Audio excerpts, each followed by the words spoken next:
Hi, welcome back to my channel. ఇవాళ రాయ్పూర్లో ఉన్నాను. అయితే మా మా అమ్మ వాళ్ళ ఇంట్లో ఉన్నాను అనమాట. అయితే ఇక అమ్మ వాళ్ళ ఇంట్లో మా మరదలు వసుంధర, ఈమె పేరుకి తగ్గట్టే మనిషి, నైద్యం కూడా బాగా వంటలు కూడా చేస్తుంది. వెరైటీగా చేస్తుంది. వంటలు చేయడం వేరు, వెరైటీగా చేయడం వేరు. సో చాలా నచ్చుతాయి. ఎప్పుడైనా వచ్చినప్పుడల్లా చాలా నీట్గా డిఫరెంట్ వంటలు అయితే వండి పడుతుంది. సో ఇవాళ కూడా మేము డిఫరెంట్గా అంటే వెజిటబుల్స్ కామనే, కాకపోతే ఆ వండే విధానం వేరుంటుంది. అయితే ఇవాళ ములక్కాయ ఇంకా ఆలుగడ్డ కలిపి ఏదో ఒక రెసిపీ చేస్తుంది, కర్రీ, మసాలా కర్రీ. సో దానికి ఎలాగ ఏం చేస్తుందో ఒకసారి చూద్దాం. దానికి ముందు ఒక చిన్న అప్డేట్. అయితే ఇక్కడ గ్యాస్ చాలా షార్టేజ్ ఉంది. గ్యాస్ అంటే బుక్ చేయగానే రావట్లేదు, ఎలా లేదైనా ఒక 1 month పడుతున్నది. సో అందుకే మా మరదలు ఏం చేసిందంటే ఒక ఇండక్షన్ ఆర్డర్ పెట్టుకొని దాని మీద సగం వంట అయితే వాళ్ళు ఇండక్షన్ మీదే వండుకుంటున్నారు. ఏమంటే చూస్తున్నాను, ఒక 3 days నుంచి చూస్తున్నాను, అన్ని వంటలు కూడా వాళ్ళు ఇండక్షన్ మీదే వండుకుంటున్నారు. సో ఇండక్షన్కి ఎట్లా సెట్ చేసుకున్నారో అది చూపిస్తారు. అది నచ్చింది యాక్చువల్లీ. సో మీరు చూసినట్లయితే ఇది ఇండక్షన్ కిందన ఒక టైల్ పెట్టారు. సో ఏంటంటే మన బండలు పాడవకుండా, సో ఏంటని ఇలాంటివి పెట్టుకుంటే మన బండలు పాడవు. సో ఆ ఇండక్షన్ కూడా చాలా సేఫ్గా ఉంటుంది. ఇది ఒక టిప్ అనుకోండి, ఏదైనా అనుకోండి. మనం కూడా ఇలాగ ఎప్పుడైనా మనం కూడా చాలా వాడుతుంటున్నాం. నా దగ్గర కూడా ఇండక్షన్ ఉంది, కాకపోతే ఈ ఐడియా ఇప్పుడు రాలేదు, అది అనమాట. Okay, thank you. ఇంకా లేట్ చేయకుండా కర్రీ ఎలా చేస్తుందో తను చూద్దాం. ఫస్ట్ ఏం చేస్తున్నావు వసు? ఓకే, ఆయిల్ హీట్ పెట్టాక ఈ మసాలాలన్నీ వేయిస్తున్నావా? ఈ ఆనియన్స్ గట్రాన్ని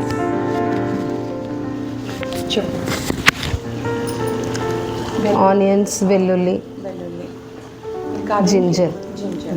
ఓకే, ఇది ఫ్రై చేసుకోవాలి. సో ఇక్కడ అవి ఫ్రై చేస్తూ ఈ పల్లి, కాజు, ఇంకా ఎండుమిరపకాయలు, టమాటాలు కూడా పక్కన పెట్టుకున్నాం అనమాట. ఇవి కూడా మసాలాకే వెళ్తుంది. అది ఇది వేయించి పెట్టుకున్నాం కదా వసు? ఫ్రై అయిపోయిందా వసు? ఇప్పుడు ఏంటి వేస్తున్నావు? టమాటోస్. ఓకే. సో ఇది మనకి కాస్త టొమాటోస్ వేస్తావు, తర్వాత సాల్ట్ వేస్తాను. సాల్ట్ అన్నది మనకి ఎక్కువ చేసుకోవచ్చండి. ఎప్పుడైనా సాల్ట్ తక్కువ వేసుకోవడమే అది ప్రిఫరబుల్. సో కొంచెం సాల్ట్ వేస్తాం. మళ్ళీ దీన్ని కర్రీలో కూడా నెక్స్ట్ సాల్ట్ వేస్తాం, అందుకే చూసుకొని వేసుకోవాలి సాల్ట్ అన్నది. సో ఇది ఫ్రై అయిపోయింది. ఎక్కువ ఫ్రై అక్కర్లేదు, దీనికి కచ్చపచ్చగా ఫ్రై చేసుకోవాలి. మరీ డీప్ ఫ్రై అవసరం లేదు. ముక్క ఉడికిందా లేదా అన్నట్టు చూసుకోవాలి. సో ఇదంతా ఒక మిక్సీ బౌల్లో తీసుకొని దీనికి పల్లీలు, తర్వాత కొన్ని కాజు, ఇంకా ఎండుమిరపకాయలు కొన్ని, ఇక్కడ కూడా కారం అడ్జస్ట్ చేసుకోండి. సో ఏదంటే ఇది నీట్గా గ్రైండ్ చేసుకోవాలి.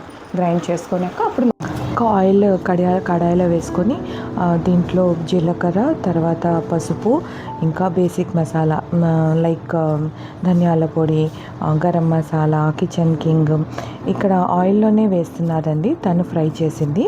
సో దాంట్లో మసాలాలన్నీ యాడ్ చేసుకుని, రుబ్బిన మసాలా తీసుకున్నాం కదా, అది యాడ్ చేసేసుకొని ఇంకా సో కొంచెం ఉడికినాక సాల్ట్ వేసుకొని, సాల్ట్ అడ్జస్ట్ చేసుకోండి ఎక్కువ అన్నది.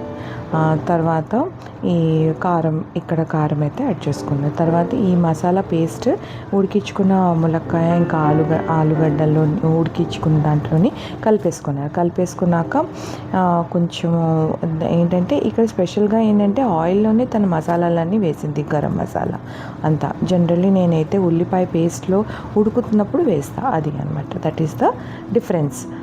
సో వీడియో నచ్చితే లైక్, షేర్ చేయండి, సబ్స్క్రైబ్ చేసుకోండి. Thank you for watching the video.